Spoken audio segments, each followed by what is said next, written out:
आज हमारी मीटिंग हुई, इसमें कांग्रेस पार्टी के आगे कार्यक्रम हमारा क्या होगा उससे मैं आप सबको अवगत कराना चाहूंगी। कांग्रेस वर्किंग कमेटी ने हमारे राष्ट्रीय अध्यक्ष श्री खड़गे जी की अध्यक्षता में, जिसमें हमारे पूर्व अध्यक्ष और एलओपी लोकसभा राहुल गांधी जी भी थे, हमारी पूर्व अध्यक्ष श्रीमती सोनिया गांधी जी भी थे।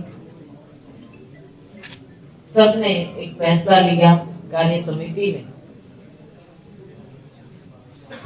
कार्यकारिणी में, कि जो एक यूपीए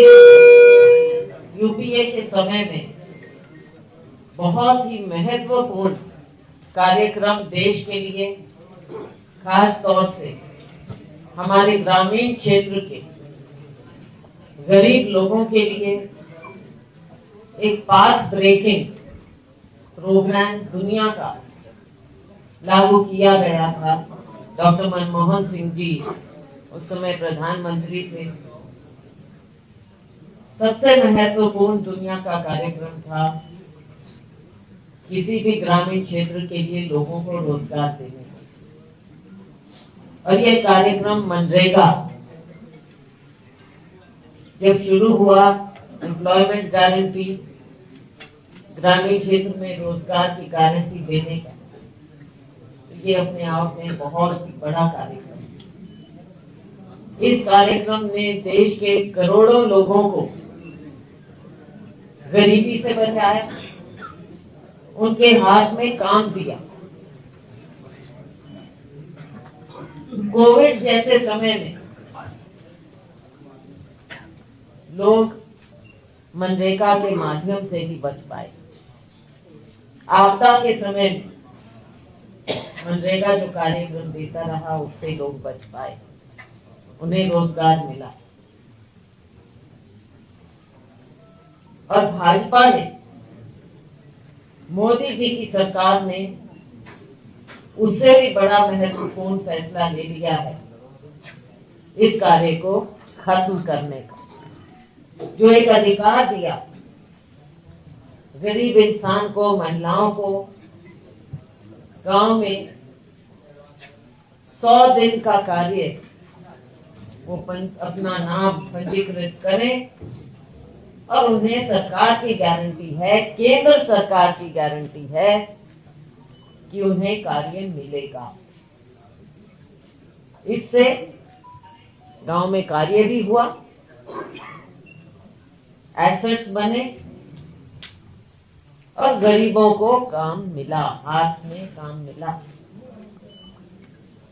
केवल उनके खाते में पैसे डालने की बात नहीं कि चुनाव आए और खाते में पैसे डाल दो, लेकिन लोगों को काम दिया, उनका मान सम्मान बढ़ाया, उनका आत्मसम्मान बढ़ा, क्योंकि वो कार्य करके, काम करके उनकी कमाई थी, उनको ये अधिकार दिया। लेकिन ये अधिकार मोदी सरकार ने अब छीन लिया। कहने को कहते हैं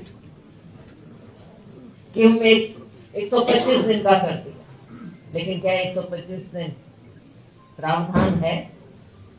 क्या केंद्र सरकार ने उसके लिए क्या बजट किया? अब जो इन्होंने दूसरे राज्यों में किया 60-40 का, और राज्य सरकार उनको अपनी स्कीम देगी, केंद्र सरकार उसको पास करेगी, फिर बजट का प्रावधान होगा। ये तो चलो हिल स्टेट है, 90-10 अलग बात है, लेकिन क्या काम मिल पाएगा? क्या अधिकार के रूप में हमारा गरीब इंसान जो गांव में बच रहा है, क्या वो काम मांग सकेगा कि मेरा अधिकार मुझे दीजिए? ये तो एक और स्कीम जो गांधी जी का नाम बदल दिया, वो भी आप देख लीजिए। लेकिन उससे महत्वपूर्ण है जो गांधी जी चाहते थे, गरीब आदमी को जो काम देना चाहते थे, उसको स्वावलंबी बनाना चाहते थे, आपने उसका मान सम्मान आज छीन लिया। ये मोदी सरकार की इतनी बड़ी देन है। आपके सामने बहुत सी बातें रखी जाएंगी कि कांग्रेस हमेशा केवल क्रिटिसाइज करती है, लेकिन बात ये नहीं है। आप केवल रोजी रोटी नहीं, आप उसका काम करने का अधिकार छीन रहे हैं। इंसान पैदा होता है, हाथ पांव मिलते हैं, दिमाग मिलता है, काम करने के लिए इंसान पैदा होता है। आप उससे अगर काम छीन देंगे, और वैसे भी हमारे यहाँ उत्तराखंड में बेरोजगारी कितनी, पलायन कितना होता है। गांव में कौन रह जाता है? गरीब से गरीब आदमी, महिलाएं, और जो वो काम करते थे अब आप उनसे काम आप ले रहे हैं। अब बड़े बड़े ठेकेदार आ जाएंगे, उनके हाथ में चला जाएगा, सरकार की मर्जी पर होगा कहां पर उन्होंने काम देना है, कहां नहीं देना। केंद्र सरकार की मर्जी पर होगा, नाम केंद्र सरकार रहेगी इसमें, लेकिन उनकी मर्जी से होगा कि बजट कितना देते हैं। लेकिन ये आप समझ सकते हैं इस बात को कि कैसे बजट कम करते गए थे ये पिछले कुछ सालों में। कई कई दिन पेमेंट नहीं होती थी, कई कई महीना पेमेंट नहीं मिलती। तो ये एक साजिश जो है, ये साजिश आपको साफ नजर आ जाती है।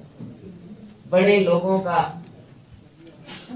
जो बड़े से बड़े इंडस्ट्रियलिस्ट हैं, बड़े घराने हैं, उनका तो फायदा हो, और गरीब आदमी के हाथ में काम नहीं कटोरा हो।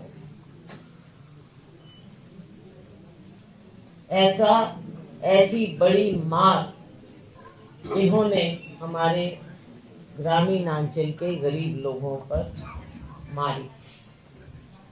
लेकिन कांग्रेस पार्टी इसकी मूक दर्शक नहीं रहेगी। हमारा जो फैसला हुआ है, हमने इसमें और कई बिंदु हैं जहां अधिकार छीना जा रहा है,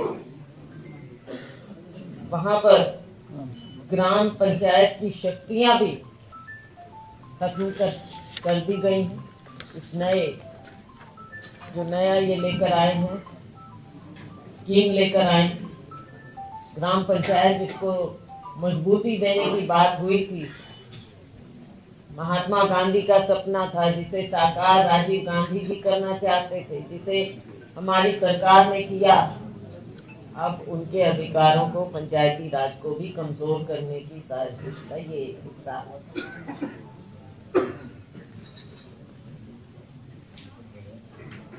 तो साथियों,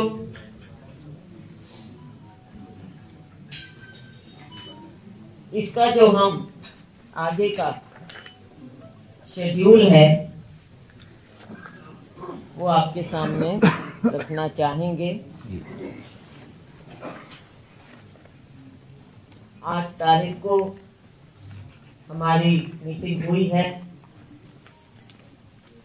और उसके पश्चात हम आपको प्रेस कॉन्फ्रेंस के माध्यम से ये सारी जानकारी दे रहे हैं।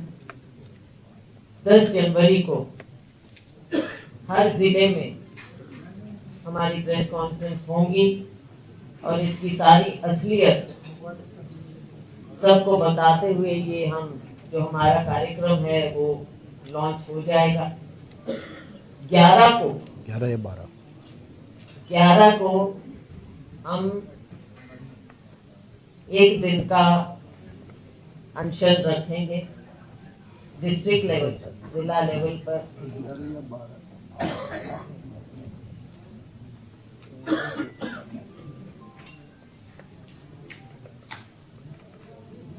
11 को एक दिन का हम अनशन रखेंगे महात्मा गांधी जी के या डॉक्टर अंबेडकर जी के बूथ पर, और इसमें सभी लोग, हम इसमें सबको इन्वॉल्व करना चाहेंगे। मनरेगा के जो वर्कर रहे, हमारे पार्टी के सभी लोग इसमें सम्मिलित होंगे। और फिर उसके पश्चात 29 जनवरी तक हमने पंचायत लेवल पर जाकर लोगों के बीच में हमने चौपाल करनी है। लोगों को ये एक मास कांटेक्ट प्रोग्राम होगा, जो गांव-गांव, घर-घर चौपाल में बैठकर हम चौपाल करेंगे गांव में, और सभी लोगों को इसमें सम्मिलित करते हुए उन्हें बताएंगे। और हमारे राष्ट्रीय अध्यक्ष खड़गे जी की और हमारे लोकसभा में एलओपी राहुल गांधी जी की चिट्ठियां हम सभी लोगों को देंगे। ग्राम प्रधान हैं जो उन्हें, जो पूर्व प्रधान हैं उन्हें, रोजगार सेवक हैं उन्हें, मनरेगा वर्कर हैं उन्हें, और आम लोगों को हम इसके बारे में अवगत कराएंगे कि कैसे उनके साथ, उनकी रोजी रोटी के साथ, उनके काम के साथ भाजपा सरकार ने, मोदी सरकार ने खिलवाड़ किया, उनके अधिकार छीने। इसके पश्चात 30 जनवरी से हम शांतिपूर्वक 30 जनवरी को हम वार्ड लेवल पर धरना देंगे। 30 जनवरी आप जानते हैं हमारा शहीदी दिवस है महात्मा गांधी जी का, तो हम उसमें अमन, चैन, शांति का संदेश, जो हमारे अधिकार हैं उनका संदेश और काम करने का अधिकार, वो संदेश उसके माध्यम से हम दें। 31 जनवरी से 6 फरवरी तक हम मनरेगा बचाओ धरना रखेंगे हर जिला पर, हर जिला हेडक्वार्टर पर हम ये रखेंगे।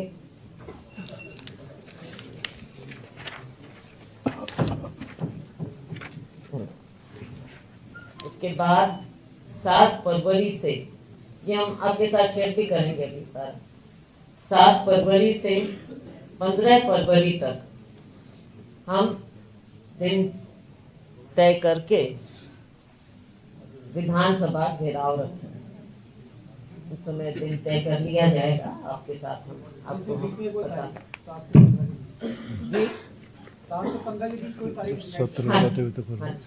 विधानसभा घेराव।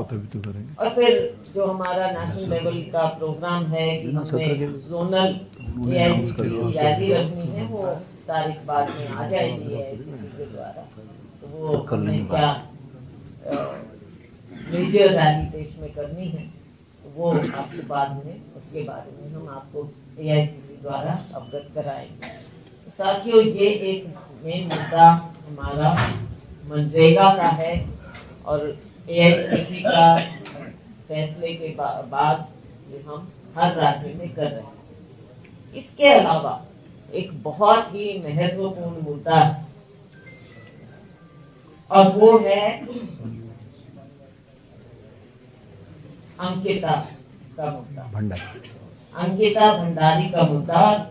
ना केवल एक अंकिता, अनेकों अंकिता, और कितनी अंकिता पूरे प्रदेश में। देखो, कई बार एक नाम सिंबल बन जाता है।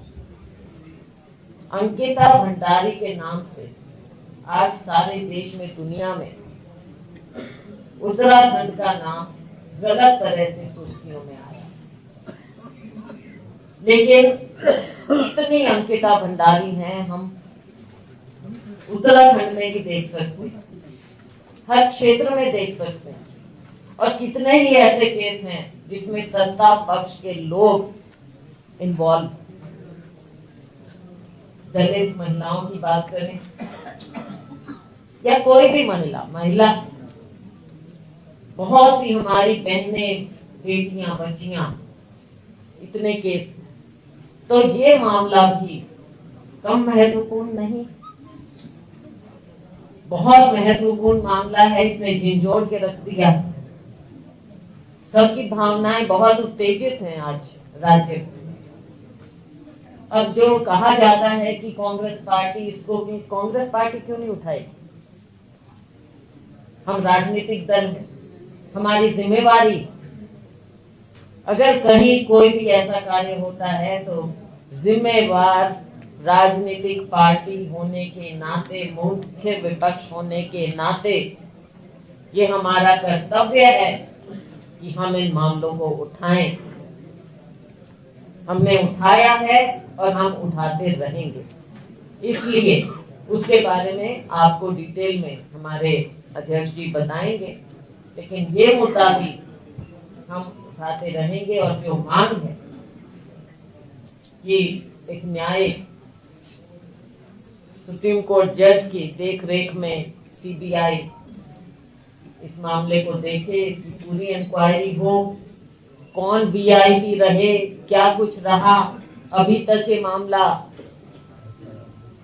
एफआईआर के मामले हैं, वीआईपी कौन, क्यों नहीं गहराई में गए, कौन उस समय की जो विधायक उनका क्या रोल रहा, क्यों आधी बिल्डिंग ध्वस्त कर दी गई, एविडेंस खत्म किया गया, मुख्यमंत्री का क्या उस समय रहा, क्यों नहीं इस मामले को गंभीरता से लिया गया। और आज इतने दिन बाद अब कहते हैं, अगर सुनने में आ रहा है तो पता चल जाएगी, आपके माध्यम से ही उनको पता चलेगा कि शायद इस चीज को अच्छा हम सीबीआई को दे देते। पापा सीबीआई की नहीं है, पहले दिन क्यों नहीं किया आपने? और सीबीआई पर आज के दिन बुरा ना माने कोई, लेकिन सीबीआई पर देश में लोगों का कितना विश्वास रहता है। इसलिए न्यायिक देख रेख की मांग हो रही है। ज्यादा कुछ ना कहते हुए ये दो बातें थी।